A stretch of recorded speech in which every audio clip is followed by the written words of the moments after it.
Following is a video of a object drill that I developed as I was working through my spaghetti wrist injury.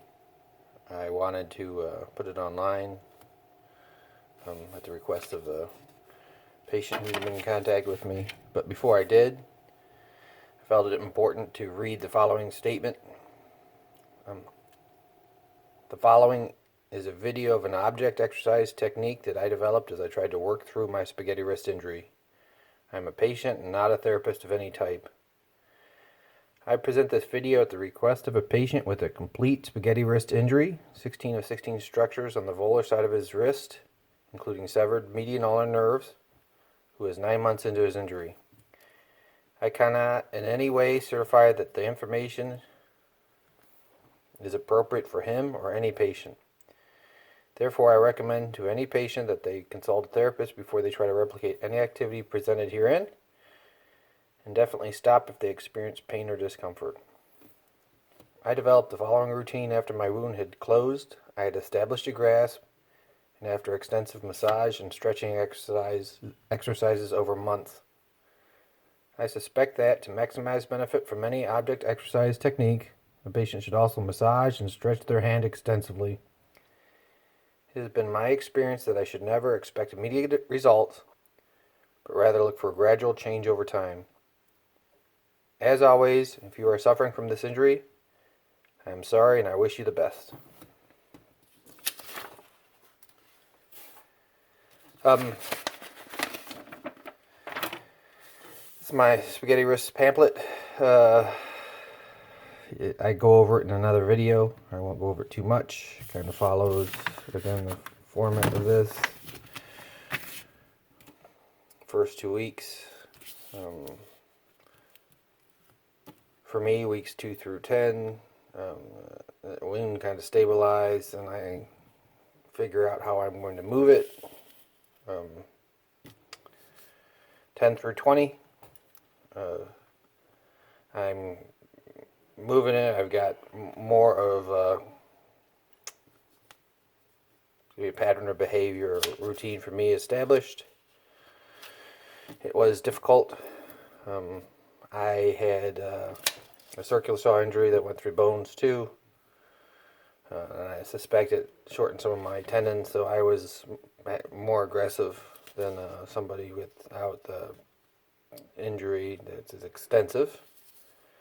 And then here's the section where this would probably fall into, which would be some ulnar nerve healing.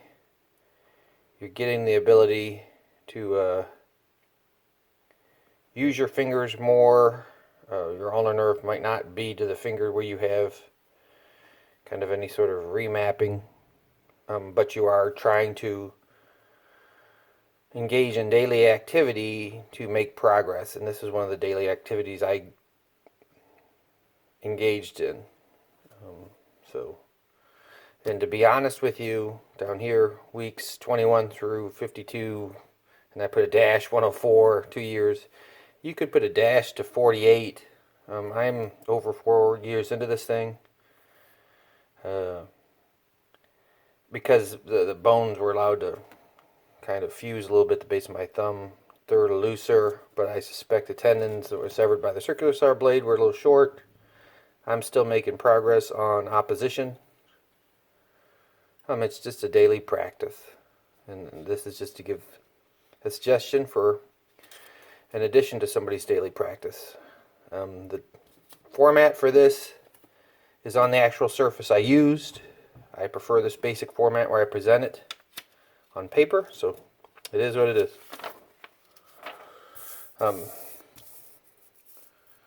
Tried to come up with a name for it. I'm calling it the palm up pressure pre-grasp. I know that's a mouthful, but it, I think, adequately describes what I thought I was doing and what it seemed like I was doing. To go through this here, I used a flat surface to facilitate grasp. There's a natural configuration which positions your hand for grasping, or at least I believe, and I would say that natural position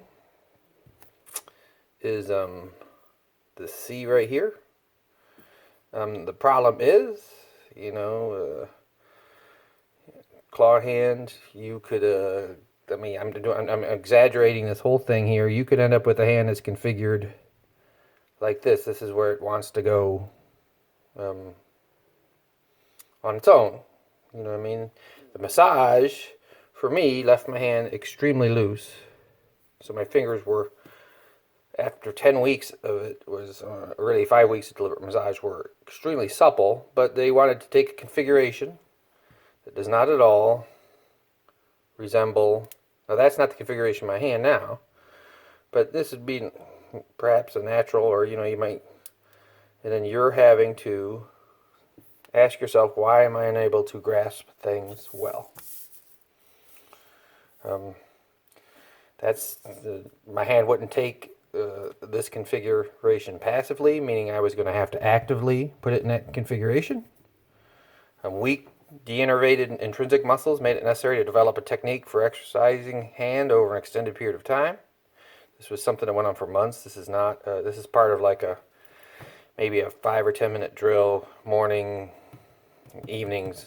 This is, and it's just something you do daily and add it to your routine.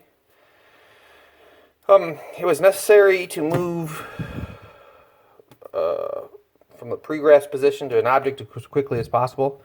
I'm not saying you have to fly, but I'm saying that you're trying to get in this position. Maybe your hand starts here. Well, it's going to want to go back to this, and it's part of the whole frustration of this exercise or this injury. That's why I'm a big believer. One of the aspects of meditation is to realize it's going to be frustrating and not get sucked into it. Grasping object from the top by pushing down is necessary to, or at least for me, to establish a grip, but potentially less so for a patient with a more robust opposition to the thumb. Opposition, I'm assuming kind of goes like this. The base of my hand, I can show it here, and I'm just going to let my hand kind of go to some sort of, really. The university left all the bones fused in here when they took out pins that were, in my hand, I have a ability to, I can get some opposition, and it's actually been improving lately.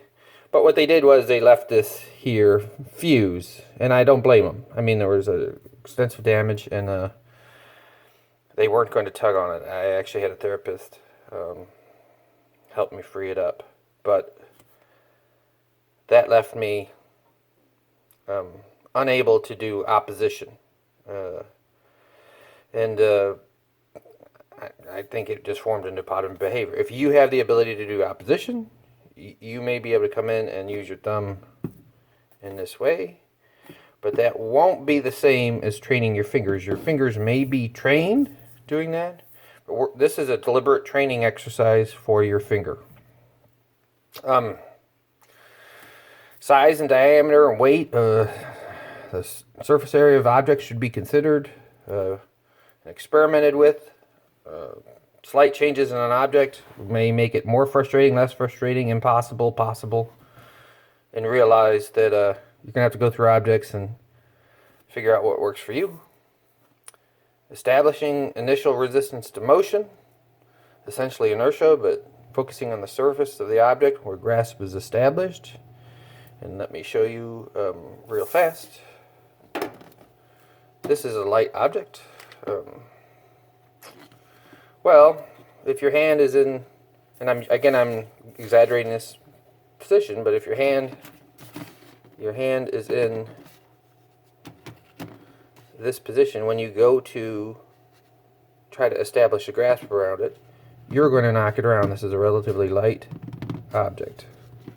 On the side, coming in, the object is not, it does not have enough resistance to motion to establish a grasp. Meaning you may have too much tightness in your hand, you may have whatever, you're coming in to do it.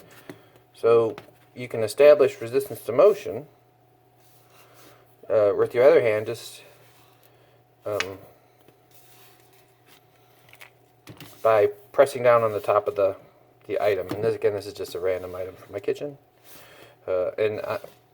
One thing you're not seeing is that if I get my finger a little looser, my thumb, or I get my whole hand a little looser, it will form around the object. But you can push down, form down, and once you formed a grip, and it may require quite a bit of effort, you press down with your finger. The object has enough resistance of motion. You form your grip, and then you continue on with the motion, and you actually can. And this is another thing for me, like with the compromised.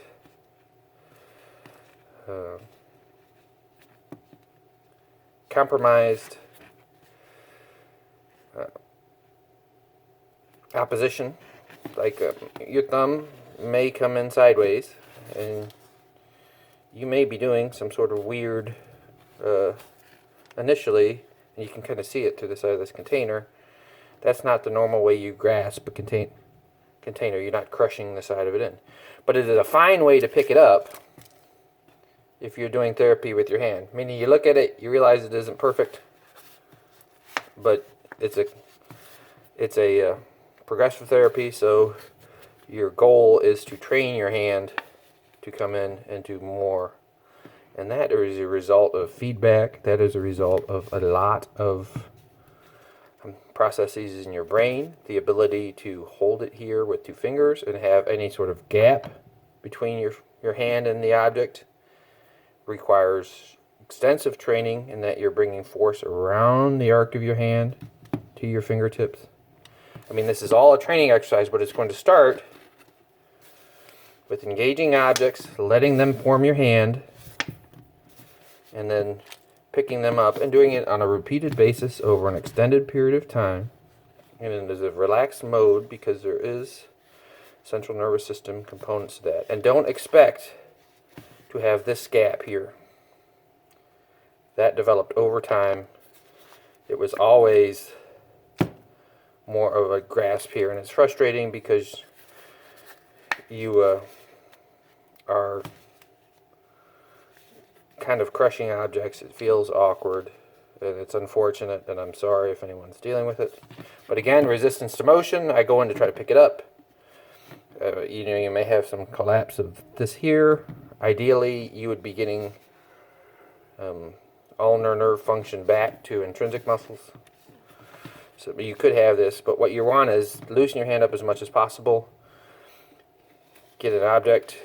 You're probably going to knock it over. You're probably going to want to be frustrated. I wouldn't do it. You can put a little pressure on the top.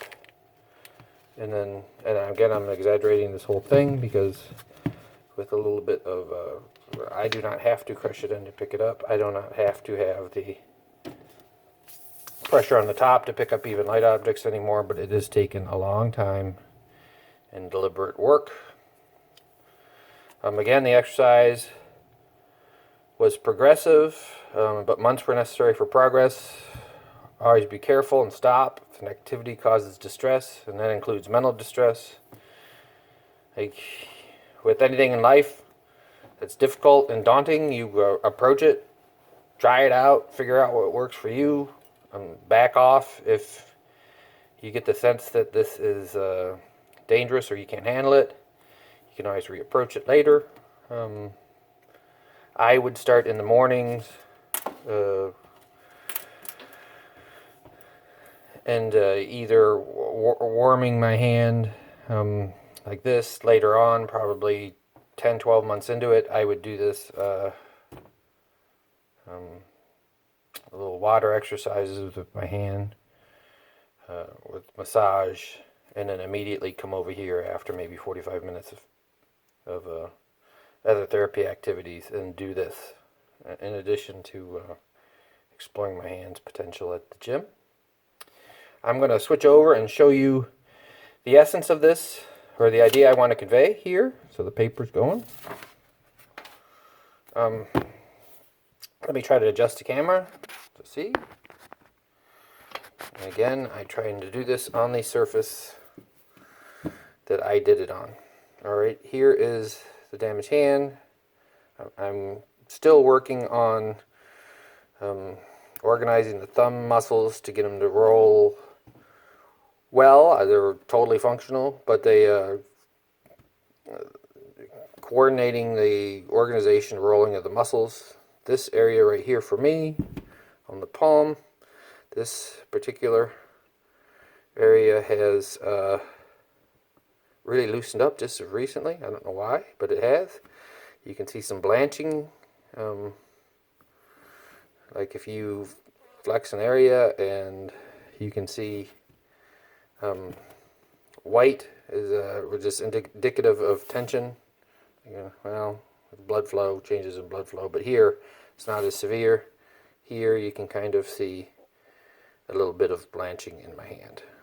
But that muscle is hung up in my palm of my hand, and I have to do extensive work with it. But here's the essence of this exercise. I'll just kind of let this hand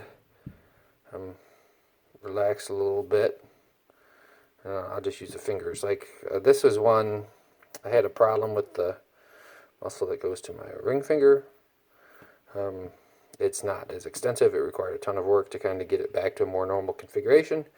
But let's say if I was relaxed at the time, you might end up with something like this. Again, here's a configuration. I need to come around, pick this object up. Here might be the configuration I'm dealing with. And the idea is, how do I go from here to something that will get around here and do it? You know, when your thumb, like when it wants to go sideways, it seems impossible to grasp the object. And I can use a smaller object, although that one seems pretty good. Even here, you can kind of get it in, but you're not grasping there. And I'll try to wrap this up because I feel like it's going on. The idea is, take your hand and push it down and use the surface of to prepare your hand. This is the pre-grasp. The pressure, it's palm up. So, you know, I'm not doing here, because your fingers are going to be disorganized and they're going to kind of want to roll underneath, and it's going to drive you crazy. So I'm going palm up. And then what I'm doing is I'm using the force of my arm to push my hand down, and then I'm using the surface to kind of organize my fingers for me. Because you're going to find, or at least I found, that until I had nerve healing in my hand farther up, I did not have the ability to organize my fingers, and it's frustrating, and I know. And everyone's going to get ability back to varying degrees. Mine's not 100%, but I certainly can live with it. So I'm here. I want to pick up this object. Maybe I have a little bit of dysfunction here, and I know when I come in, the way the object's going to bounce off my hand, and my thumb is compromised, I'm going to have trouble. See, and then you start manipulating it, and it's frustrating, and you can get driven crazy. Well, number one, realize that this is going to take a little bit of work. Bring your hand down, press it against the surface. This could be hard to do this. I'll kind of press it against the surface off camera, and then immediately bring it around. And again, I'm not really concentrating on this, and I'll show it more. So if you come in quicker, and again, I'm looking at the camera, I'm not looking at the object, so it's a little difficult. And you may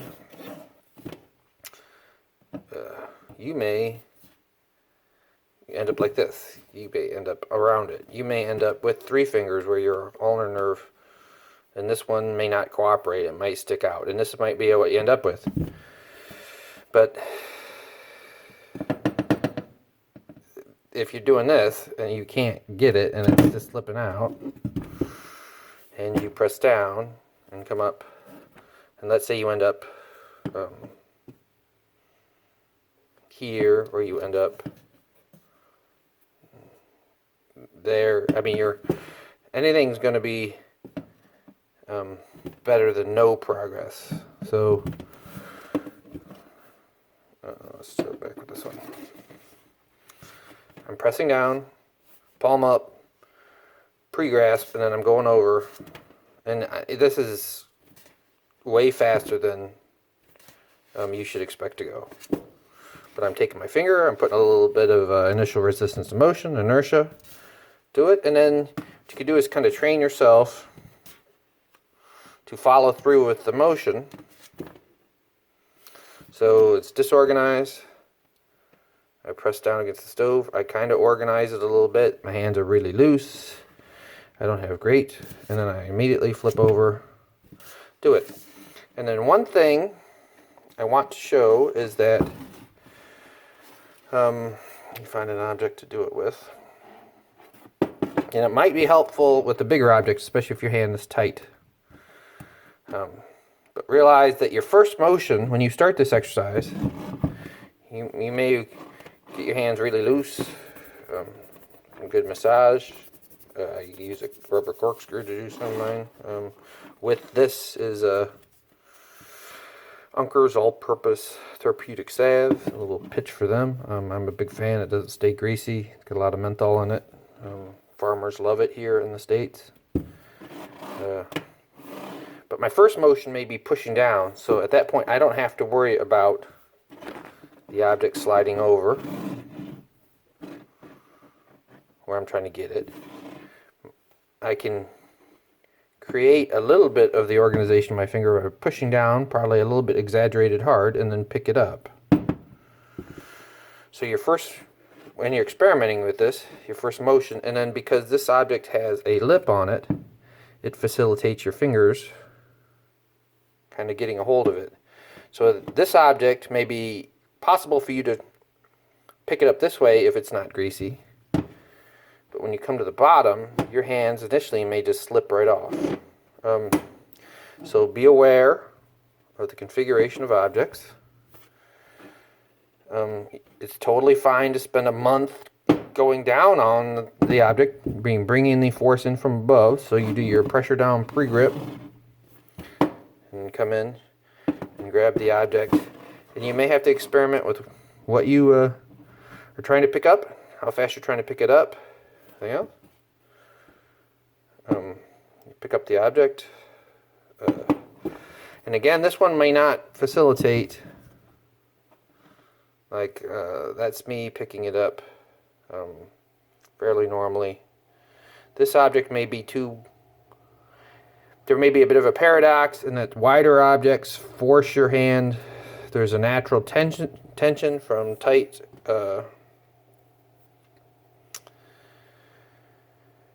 structures in your hand that kind of want to hold the object. It mimics power, like it mimics you flexing around the object. So the heavier object may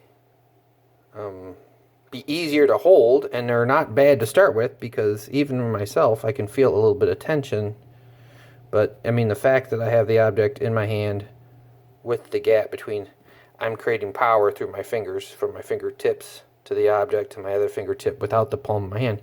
But it's totally fine, number one, to have your hand against it initially until you get some power back to your fingers. And then it is realize that the larger objects, if you have tension in your hand like I do, maybe using that tension that mimics power.